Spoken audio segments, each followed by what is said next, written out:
Another remarkable moment in Glenn's life came in 1998 when he became the oldest man to go into space. And I sat down with him and his wife Annie shortly before that mission. Let me just start with as simple a question as I probably have ever asked anybody. Why?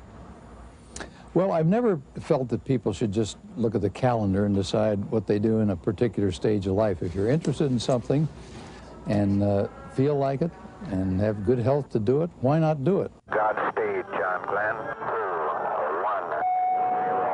1. 36 years after his history-making leap into space, John Glenn, at age 77, was suiting up again. The mission this time to test the effects of spaceflight on an aging body.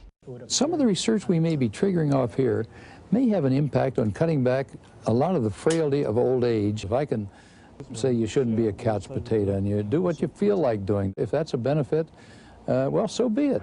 But before liftoff, his aging body had to go through 8 months of grueling physical and mental training.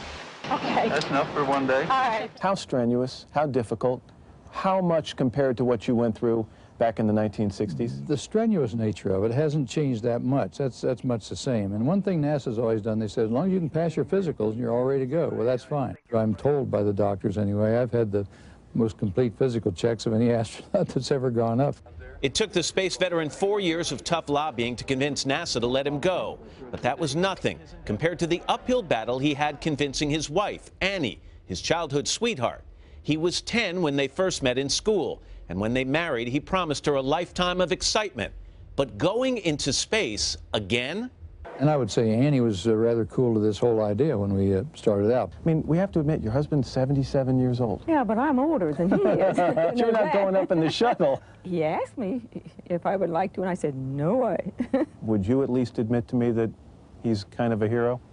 To me, he is. He always has been. 0 day, and I feel fine. Where did you get this adventurous spirit? I don't know. I guess I've always been rather curious about things.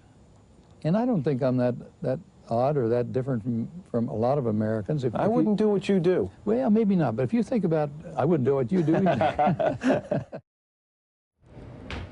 John Glenn, and we will miss him, and our condolences go out to his wife Annie and their family. What an honor to sit down across from that man. And I love seeing the backstory when you can see the relationship like a husband and wife and what it took for her to be there for him and how she inspired him as well. It's beautiful. And watching that liftoff, I was down there, and boy, was that amazing. Just to be part of history. We all held our collective breath, no question about it. Hello, Today fans. Thanks for checking out our YouTube channel. Subscribe by clicking that button down there and click on any of the videos over here to watch the latest interviews, show highlights, and digital exclusives.